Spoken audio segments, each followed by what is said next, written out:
You saw the batch being pulled on the pulling machine, and we pulled it white.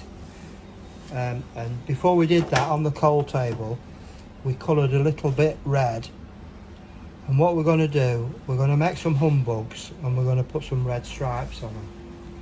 So the batch has come off the pulling machine, and we've let it lay on the table for a bit because we don't want it too soft. We want it sort of nice and firm. So we just roll it up, making sure all the crust is in the centre, is hidden away. The crust is the bit that's been laid on the table. And then we get some stripes, put 6 on it.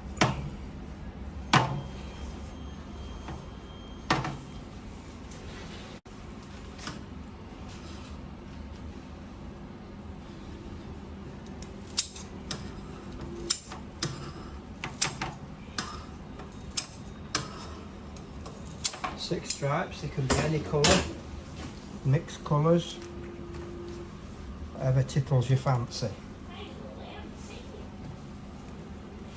So we're going to put the 6 stripes on the easy way. This is the quickest and easiest way. It's not my handkerchief, it's a cloth with some water on, so that the stripes stick on it nice and easy.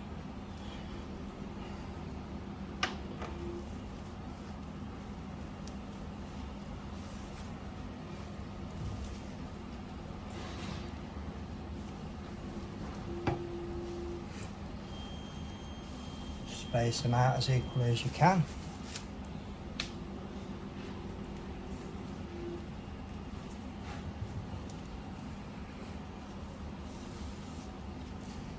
A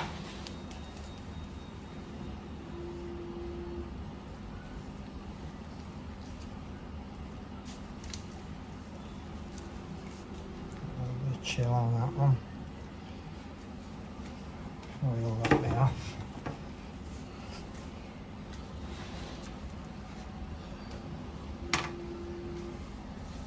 Doing this on a coal table, which has been warmed up by the batch that I'm striping up. But if you use a hot table, you don't get any crusting because the table's hot. Coal table always has chill spots on it.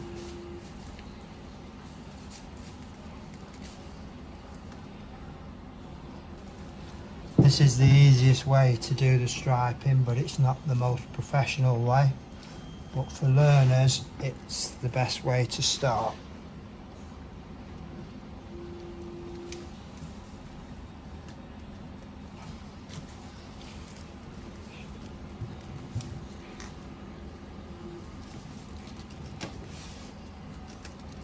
And then And we'll put that in the batch roller. We need to make sure the stripes just touch at the back.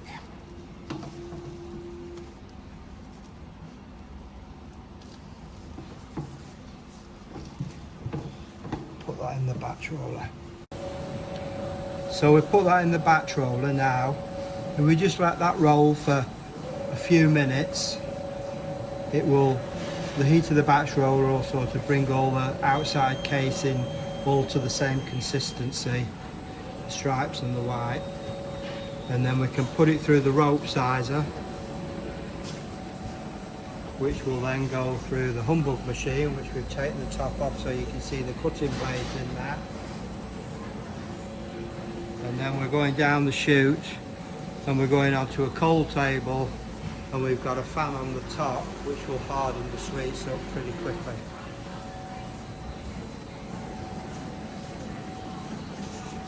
Let that roll for a bit. So now we've let it roll down a bit, the batch has sort of gone to the right consistency, and we start by just pulling the end off.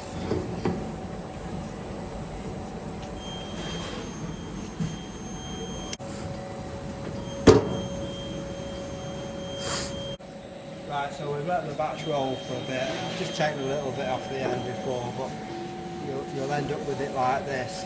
So to get it going through the machine, taper the end as much as you can. Get a nice piece, taper it down.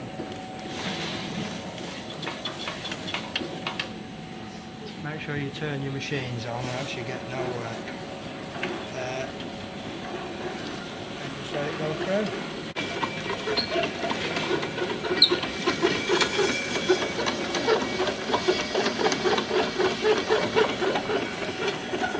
When you do, just keep your eye on this tape here.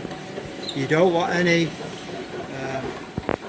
you don't want the snake to rise in a hump there. You need it all nice and even.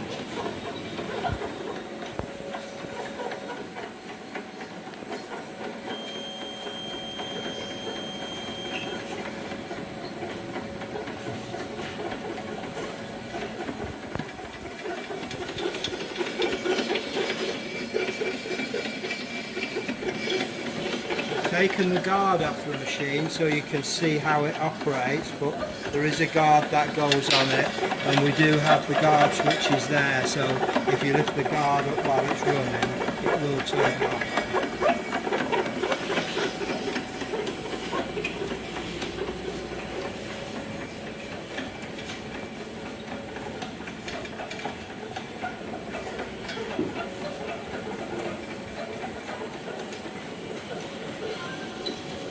Back of your boiling will start to go a little bit harder than the rest of it because it's pushed up against that board at the end, but you should be able to get it all through.